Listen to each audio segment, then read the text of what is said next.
लक्षात याला आपण कॅरेक्टरिस्टिक्स असं म्हणतो. म्हणून पहिली कॅरेक्टरिस्टिक्स, म्हणून पहिला नियम लक्षात घ्या, जेही वाक्य लिहिता, वाक्य लिहून पाठ करणे आणि ते लिहून मार्क कमवणे, that is not the answer.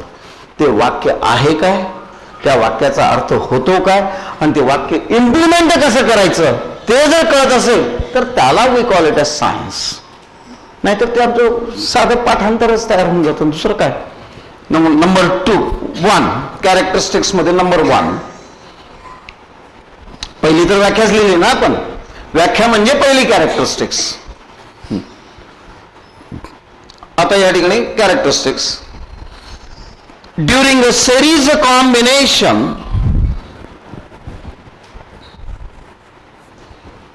the charge on each condenser is the same.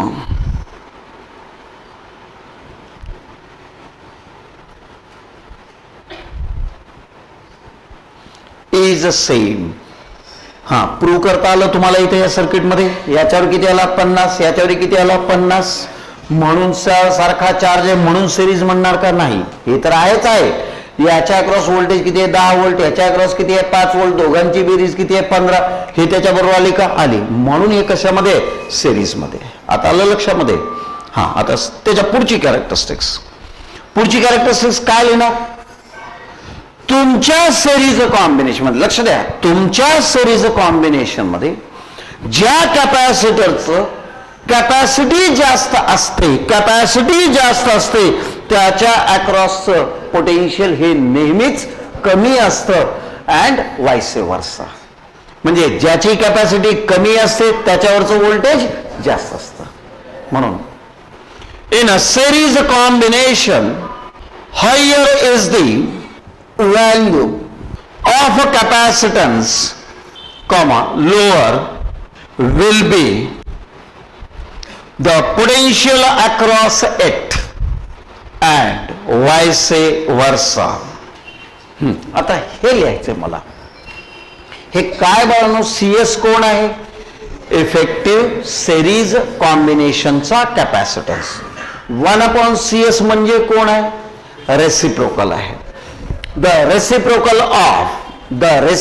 Of effective capacitance of series combination is equal to काय, the algebraic sum of reciprocals of each capacitance present in the circuit. काही अडचण त्याच्यामध्ये, म्हणून लिहा, the reciprocal of effective capacitance of a series combination is equal to the algebraic sum of the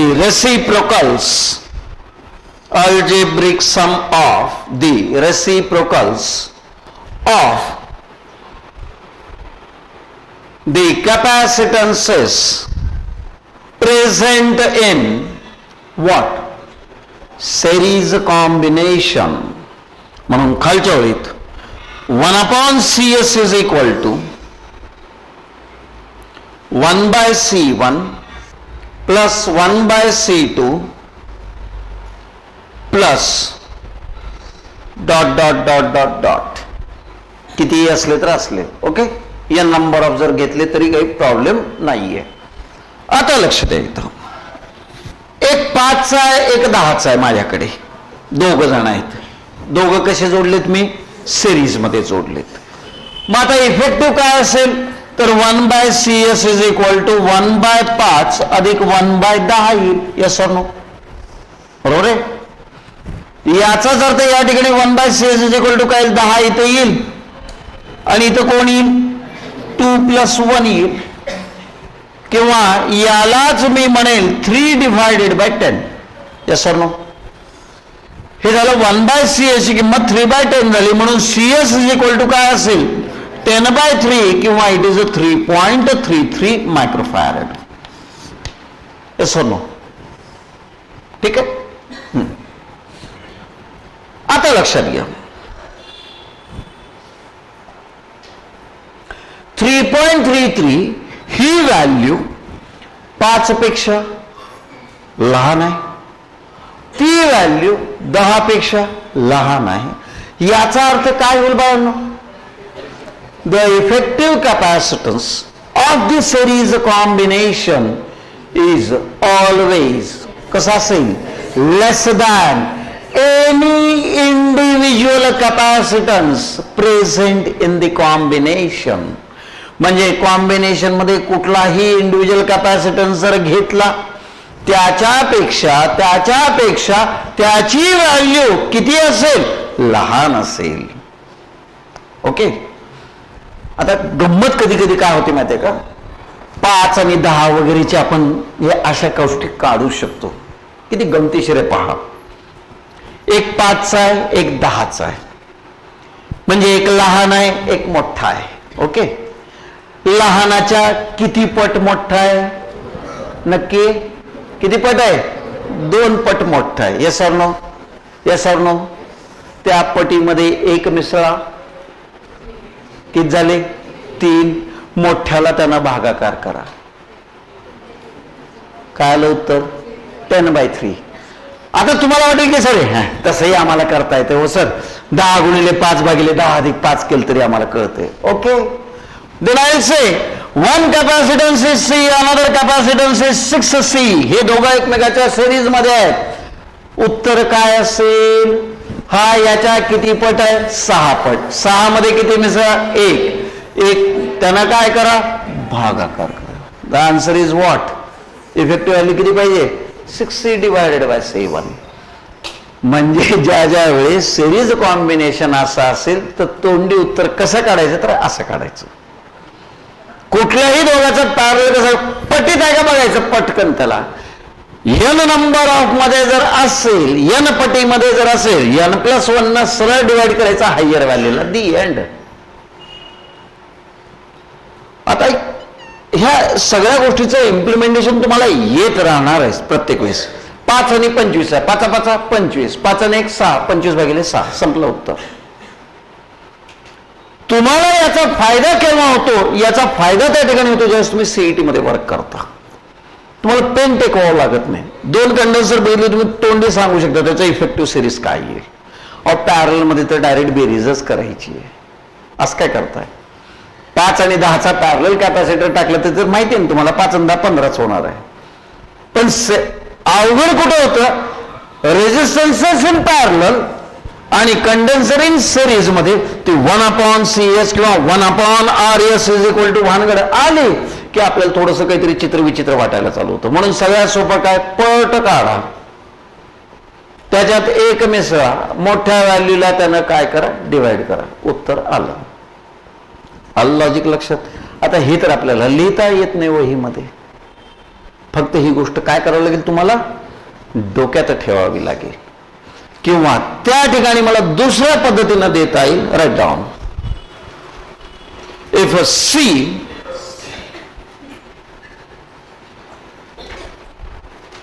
and NC, N times C, बरोबर? If C and NC किंवा N times C are the two condensers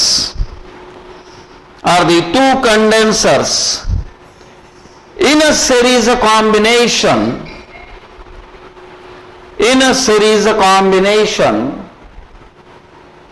then its effective value is CS is equal to काय लिहिणार? NC divided by N+1, बरोबर? N into C divided by N+1. पुढची characteristics. The effective value of a series combination, bracket मध्ये लिहा CS. The effective value of series combination is always less than any individual individual capacitance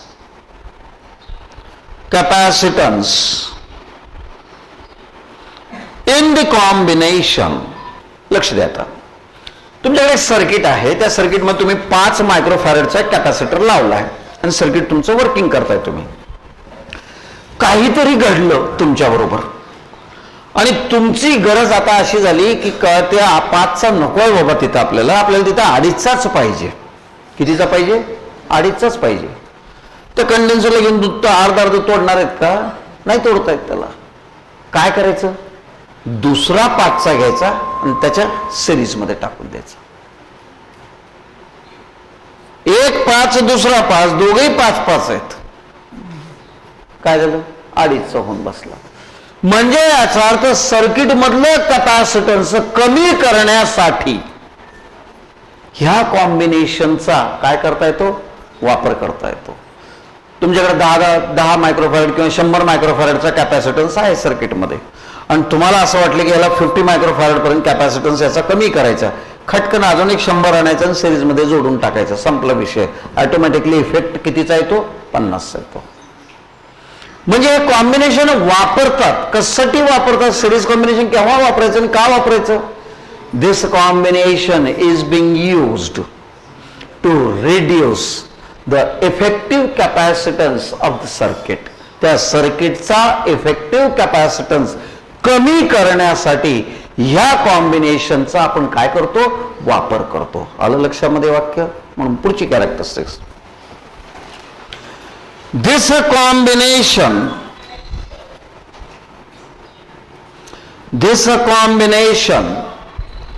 is being used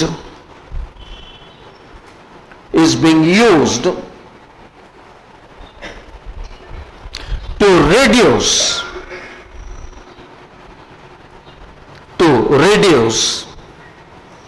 the effective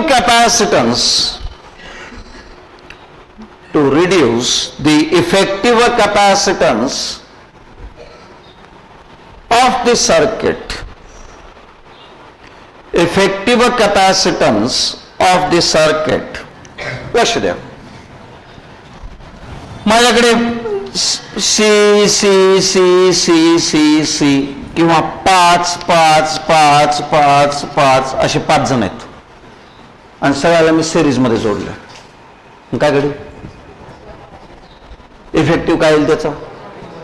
1/6 is equal to 1/5 plus 1/5 plus 1/5 plus 1/5. खाली 5 LCM मला. वर किती जण आहेत? 1 + 1 5 जण झाले. उत्तर किती आलं? 1. म्हणजे याचा अर्थ if n number of identical capacitance, each of capacitance C, प्रत्येकाचा कॅपॅसिटन्स किती आहे? C आहे, are being connected in a series combination, then the effective value of series capacitance is what? C divided by n. आता आलं लक्षात? Write down. पुढची characteristics. If n number of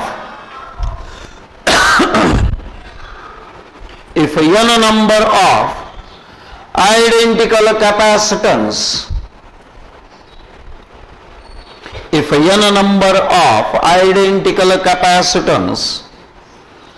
are being connected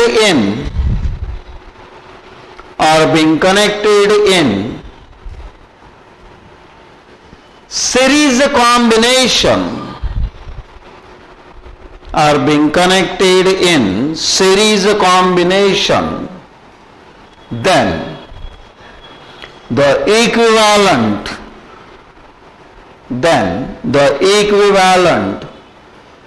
capacitance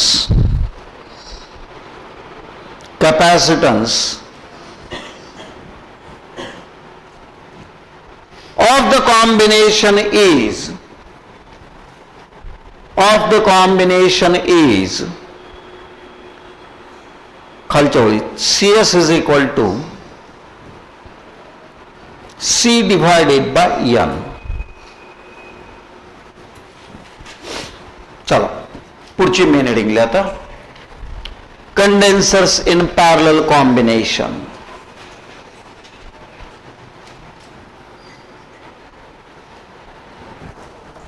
आता लातूरच्या लेकरांना वाटत असेल आता आम्हाला प्रश्न विचारतील. सॉरी, एकदा सिरीजचं बिंग फुटल्यानंतर पॅरल मध्ये दम राहत नाही, त्याच्यामुळे ते विचारणारही नाहीये मी. लक्ष द्या.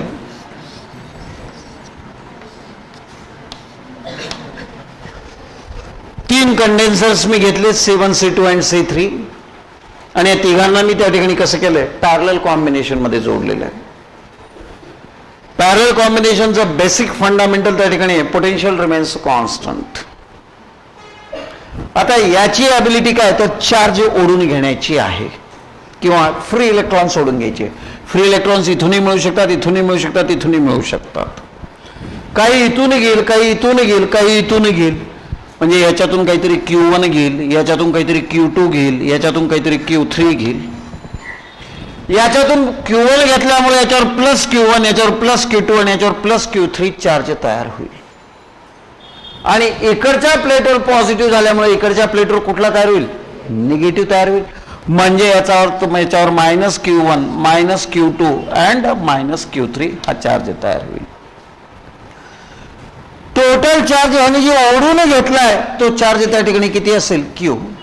म्हणजेच याचा अर्थ या Qची व्हॅल्यू किती असेल, Q1 plus Q2 plus Q3.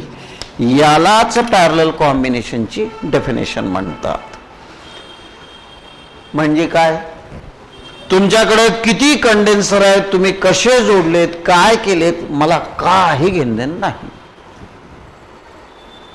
मी काय म्हणलं, तुमच्याकडे 10 कंडेन्सर आहेत का, ओके.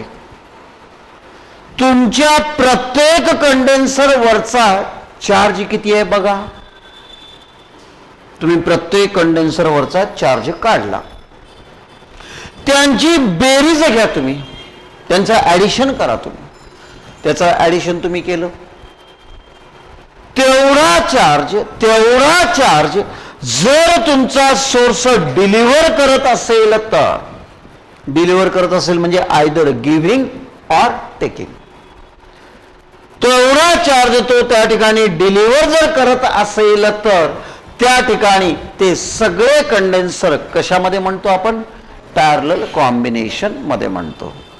म्हणजे डेफिनेशन कशी तयार होईल, if the algebraic sum of the charges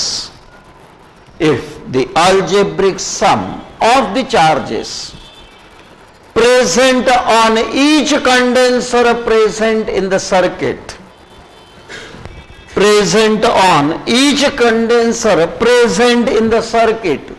is equal to the total charge delivered by the source, then all the condensers are said to be in parallel combination. इथं charge शब्द वापरायचा आहे, तर resistance मध्ये त्या ठिकाणी कुठला शब्द वापरायचा आहे, करंट हा शब्द वापरायचा आहे. बाकी काही फरक करायचा नाहीये. आलं लक्षामध्ये. म्हणून याची डेफिनेशन घ्या, कंडेन्सर्स in parallel combination.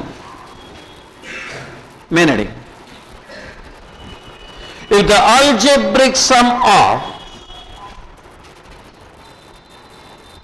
the algebraic sum of the charges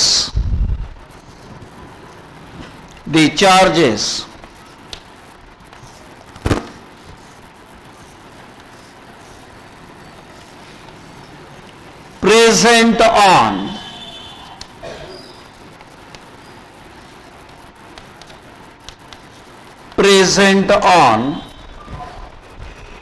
each condenser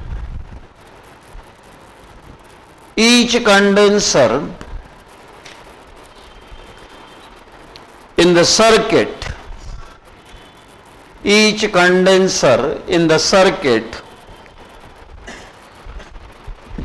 is equal to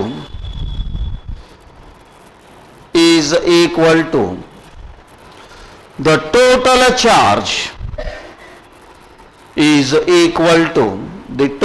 charge delivered by the source, then then all the condensers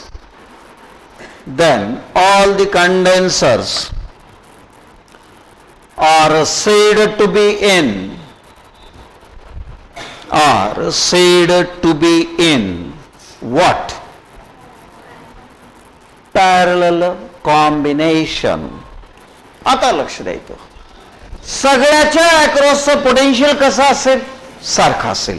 आणि कुणा इतका असेल? The total potential delivered by the source. म्हणून काय characteristics लिहिता आली पाहिजे तुम्हाला?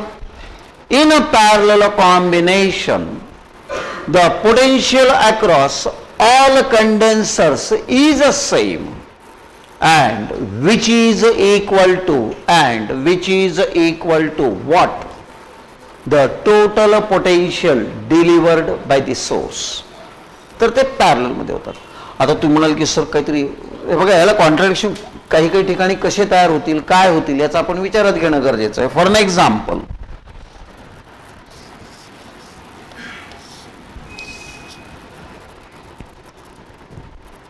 आता हे धड ना सिरीज आहे ना धड पॅरलल आहे.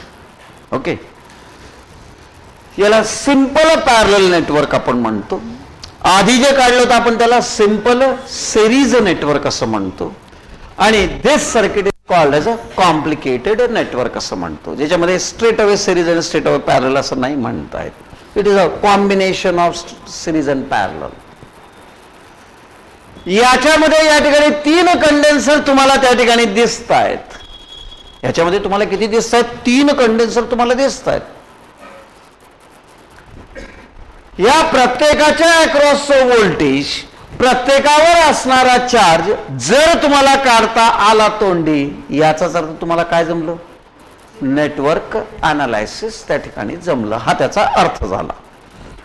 आता इथे या ठिकाणी याचा अनालायसिस करण्यासाठी आपले बेसिक फंडामेंटल कसे तयार झाले पाहिजेत ते पहिल्यांदा विचार करूत. मग अशा सर्किटचा आपण थोडासा विचार करायचा, नंतर पडूत मागं. पॅरलल मध्ये काय कळालं तुम्हाला? सगळ्याच्या अक्रॉसचं व्होल्टेज सारखं असतं. नियम काय? C is equal to Q divided by V. Yes or no? म्हणजे याचा अर्थ याच्यावरून काय कळालं? V is equal to Q divided by C. V बदलेल का? नाही, V तर कॉन्स्टंट आहे. मग higher is the value of capacity. C जर मोठा असेल तर V कॉन्स्टंट होण्यासाठी Q ही कसा पाहिजे? मोठाच पाहिजे. 10/10 1, 5/5 1, 100/100 एकच. म्हणजे याचा अर्थ higher is the value of capacitance, higher will be charge stored on it. And vice versa, reverse is true. Reverse देखील त्या ठिकाणी कसं आहे? बरोबर आहे. आता जर इथं मी विचार केला, या ठिकाणी जर विचार केला, याच्यावरून मला म्हणता येईल Q is equal to CV.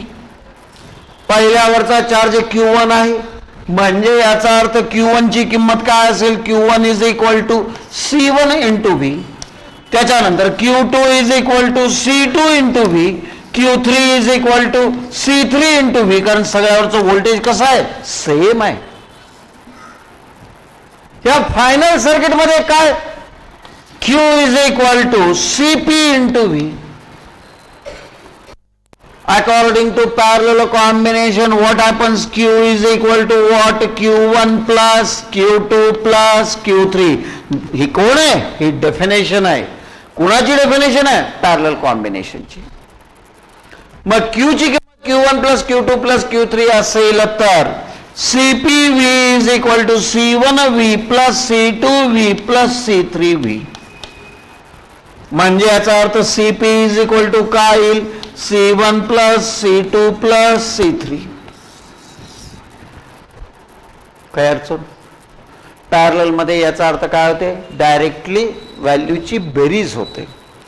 Series मध्ये काय होते? रेसिप्रोकलची बेरीज त्याच्या रेसिप्रोकल इतकी असते. 2 वाक्य लक्षात राहिले, सगळं संपलं, विषय संपला सगळ्याचा. मग आता तिसरी कॅरेक्टरिस्टिक्स मला लिहिता येईल. Higher is the value of capacitance present in the circuit, higher will be charge stored on it and vice versa. म्हणजे याचा अर्थ तुमच्या ह्या सर्किटमध्ये समजा याची कॅपॅसिटी एकदम कमी असेल तर हा काय घडेल, त्याच्यावरचा चार्ज देखील एकदम कमी असेल. आता लॉजिकल लक्षामध्ये. आणि ज्याची कॅपॅसिटी सगळ्यात जास्त त्याच्यावरचा चार्ज सगळ्यात जास्त, जेणेकरून सगळ्याच्या अक्रॉस व्होल्टेज कॉन्स्टंट. म्हणून पुढची कॅरेक्टर किती झालेत, पहिली व्याख्यात झाली फक्त. Next, during a parallel combination, during parallel combination the potential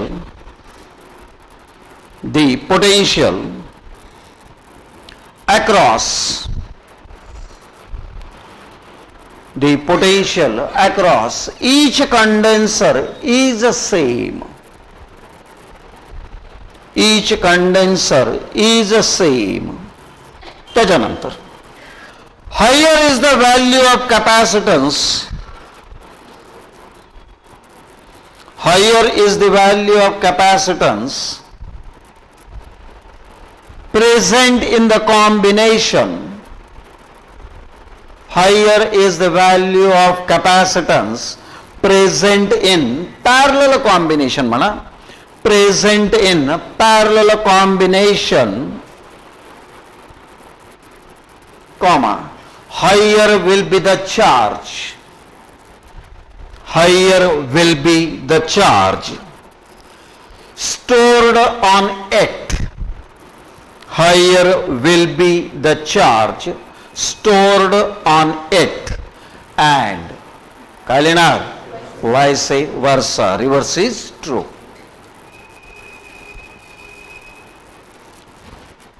लक्ष द्या, जसं आपण पूर्वी सिरीज कॉम्बिनेशनचं उदाहरण घेऊन आपण त्या ठिकाणी सर्किट अनालिसिसचा प्रयत्न केला होता, सेम उदाहरण आपण घेऊ. हे बिचारे दोघ आहेत, एक 5 मायक्रोफॅरड वाला होता, एक कितीला होता, 10 मायक्रोफॅरड वाला होता, आणि दोघांच्या अक्रॉस व्होल्टेज कितीचं होतं आपल्याकडे, 15चं होतं. ओके. हा नियम काय, पॅरलल मध्ये आहेत ना, ह्याच्या अक्रॉस ही 15 व्होल्ट, याच्या अक्रॉस ही 15 व्होल्ट, व्होल्टेज बदलेलं का नाही, व्होल्टेज झालं सारखं. मग चार्ज किती असेल, C × V, 15 गुणिले 5, 15 चोक 60, 15 पाचे 75, याच्यावर असेल 75 मायक्रोकुलम. 15 गुणिले 10, याच्यावर असेल 150 मायक्रोकुलम. यानं 75 दिला, यानं 150 दिला, दोघे मिळून किती असतील, हा 225 मायक्रोकुलम. म्हणून Q is equal to what, Q1 plus Q2. संपला अनालिसिस. हे जमलं पाहिजे तुम्हाला, त्या पद्धतीनं पटकन तुम्हाला सांगता आलं पाहिजे, कॅल्क्युलेट करता आलं पाहिजे. कंडेन्सर मध्ये, सिरीज पॅरल मध्ये सिरीज अवघड वाटतं, सोपं वाटतं. रेझिस्टन्सेस मध्ये सिरीज सोपं वाटतं, पॅरलल अवघड वाटतं. जे नियम अंडरस्टँडिंगचे तुम्ही या ठिकाणी सिरीजला लावताल, सेम नियम रेझिस्टन्सेस मध्ये तुम्ही पॅरललला इम्प्लिमेंट करा. त्याच पद्धतीनं वागायला शिका, ऑटोमॅटिकली तुम्हाला उत्तर तोंडी मिळायला चालू होईल. Are you getting it? हा, पुढचं आता आपल्याला हे लिहायचंय. काय हे, the effective capacitance of the parallel combination is equal to the algebraic sum of the individual capacitances present in the circuit किंवा present in the parallel combination. Next, the effective capacitance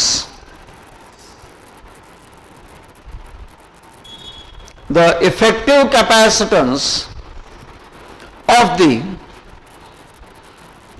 parallel combination,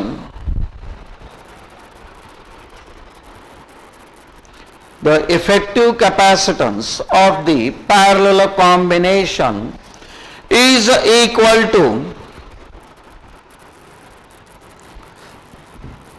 the algebraic sum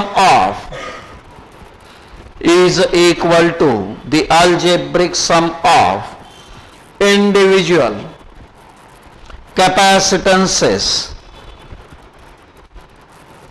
present in the combination,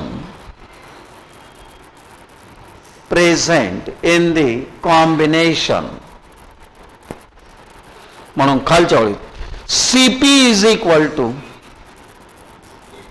खालच्या ओळीत CP is equal to C1 plus C2 plus C3 plus dot dot dot, किती का असणार, काही घेणं आहे का देणं आहे, काही नाहीये. आता पुढची कॅरेक्टरिस्टिक्स मला लिहायची आहे. CP ची व्हॅल्यू, आता चौथी पाचवीचं पोरग सांगाल ना, CP ची व्हॅल्यू C1 पेक्षा मोठी असेल, C2 पेक्षा मोठी असेल, म्हणजे याचा अर्थ the effective capacitance of parallel combination is always greater than any individual capacitance present in the combination. Write down. The effective capacitance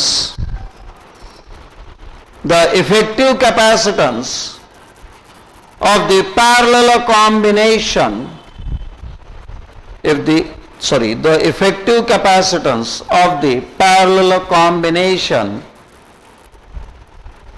is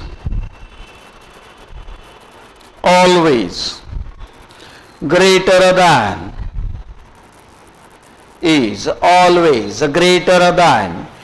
any individual capacitance in the combination. त्याच्यानंतर समजा पहिला C असता, दुसरा C असता, तिसरा C असता, C असे n times जर असते तर CP इज इक्वल टू काय असतं, n टाइम्स C असतं. म्हणून if n number of identical capacitors each of capacity C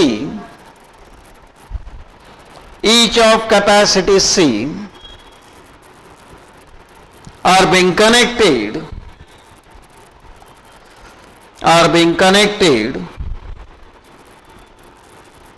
in parallel combination, then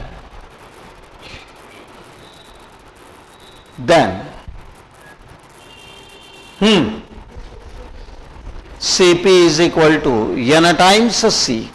बरोबर. CP is equal to n times C. इथं एक नोट लिहायची आपल्याला. त्या नोटचा फायदा आपल्याला होणार आहे काही ठिकाणी कॅल्क्युलेशन करत असताना.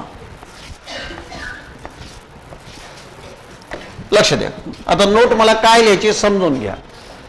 माझ्याकडे n कंडेन्सर आहेत आणि प्रत्येक कंडेन्सरची कॅपॅसिटी त्या ठिकाणी C आहे.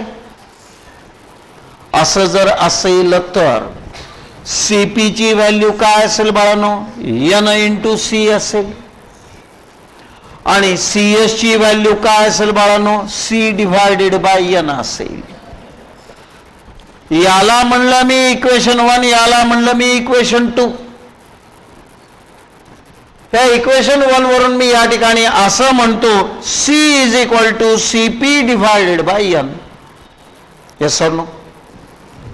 आणि ही व्हॅल्यू मी इथं सबस्टिट्यूट करतो, म्हणजे याचा अर्थ CS इज इक्वल टू हे CP डिवायडेड बाय n किंवा यालाच म्हणेल CP divided by n square किंवा CP is equal to n square into CS. If n number of identical capacitances, each of capacity C initially connected in a parallel and then in a series, then the relation between their effective capacitance is CP is equal to n square into CS. काही अडचण, हे note मध्ये आपल्याला वाक्य लिहायचं. If n number of identical capacitors, if n number of identical capacitors, each of capacity C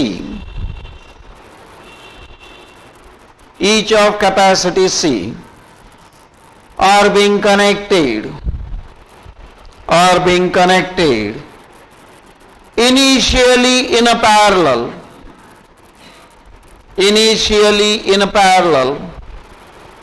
and then in a series, then the relation between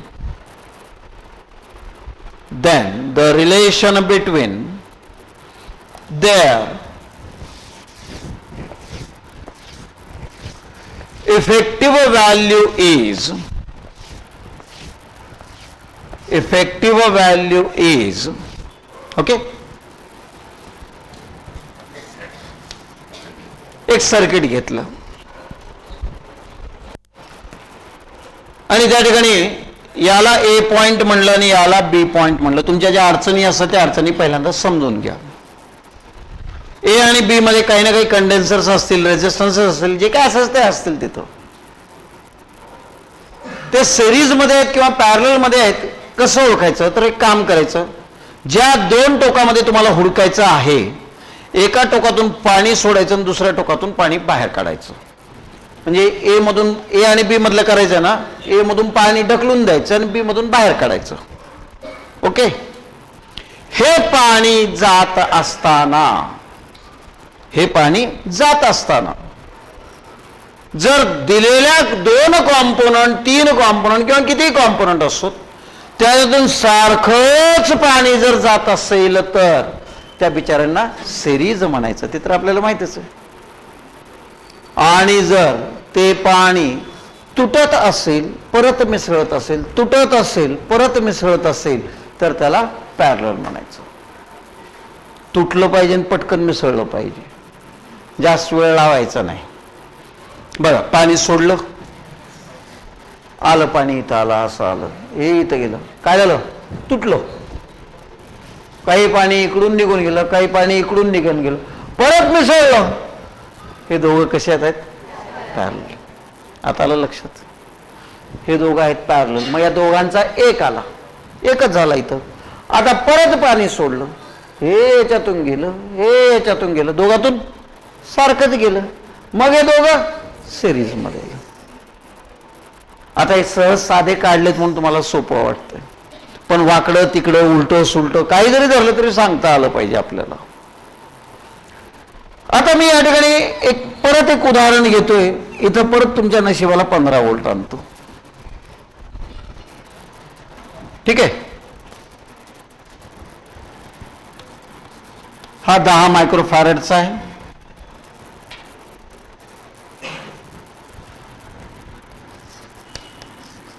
अडीच मायक्रोफॅरेडचा आहे.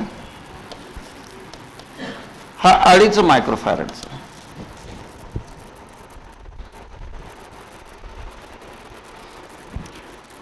का पॉइंट मध्ये नको वाटतं? राहू द्या का? कसं करायचं? चालतंय तिकडा? चालतंय? ओके, चलो चलाएंगे इसको. याचं सर्किट अनालिसिस करायचं म्हणजे काय बाळांनो? म्हणजे काय? नाही, मला आवड ना गेले, पण हो आज कुठं असते का अर्धमूर्ध नसतं आमच्याकडे. असं असतं, एक 2चा आणि एक 3चा. सर्किट अनालिसिस करायचं म्हणजे काय करायचं? मी या ठिकाणी या प्रत्येकाच्या अक्रॉस असणारं व्होल्टेज आणि त्या प्रत्येकावर असणारा चार्ज मला कॅल्क्युलेट तोंडी करता आला पाहिजे. संपलं विषय. हा 10चा मला कळालं. लॉजिक काय? 2 आणि 3 एकमेकाच्या कसे पॅरलल म्हणल्याबरोबर पहिला नियम, याच्या अक्रॉस काहीतरी V1 व्होल्टेज असेल तर याच्या अक्रॉस किती असेल? V1च असेल. का बरं? पॅरलल मध्ये व्होल्टेज सारखं असतं. इथं V1 आहे, इथं V1 आहे, तर याच्या अक्रॉस काहीतरी V2 असेल. नियम काय? नियम माझ्या डोक्यामध्ये 15 = V1 + V2. हे माझ्या डोक्यातला नियम आहे. Yes or no? यस. मला एक माहिती आहे, पॅरलल मध्ये कॅपॅसिटरची डायरेक्ट बेरीज होते 3 आणि 2 5, म्हणजे इथे एक 5 आहे आणि इथे एक 10 आहे. आता परत आलं आपलं जुन्या ह्याच्यात, एक 5 आहे एक 10 आहे. हे 5 आणि हा 10 एकमेकाच्या सिरीज मध्ये गेले. आता ते 5 आणि 10 जर सिरीज मध्ये जात असतील तर कमी वाल्याच्या अक्रॉस जास्त व्होल्टेज, जास्त वाल्याच्या अक्रॉस कमी व्होल्टेज. एक 5 चा आणि एक 10 आहे, म्हणजे एक 1 चा आणि एक 2 चा आहे, म्हणजे 2 एक प्रमाण आहे. म्हणजे याचा अर्थ 2 आणि 1 3. याचे किती पार्ट पाडू? 3. प्रत्येक पार्ट 5 चा. एक पार्ट म्हणजे 5, 2 पार्ट म्हणजे 10. मोठ्या वालाच्या अक्रॉस कमी व्होल्टेज द्या, याच्या अक्रॉस 5 व्होल्ट, तर याच्या अक्रॉस 10 व्होल्ट. संपला विषय. म्हणजे याचा अर्थ मी एका क्षणामध्ये तिघांचे व्होल्टेज काढले. आता त्या ठिकाणी काय काढायचं? Charge. Q is equal to CV. 10 त्रिका 30, 30 मायक्रो कूलम. हा 10 दुने 20, 20 micro coulomb. 5 10 50, 50 micro coulomb. Parallel मध्ये चार्जची बेरीज होते 30 आणि 20 50, म्हणजे इथं 50 आलं, इथेही 50 आहे, इथेही 50 आहे. सिरीज मध्ये चार्ज सारखाच असतो. आलं उत्तर माझं. संपलं ना अनालायसिस. म्हणजे याचा अर्थ अनालायसिस करत असताना तुमची लॉजिकल थिंकिंग डेव्हलप झाली पाहिजे. सगळ्यात इम्पॉर्टंट. सगळ्यात पहिल्यांदा तुम्ही काय ओळखणार?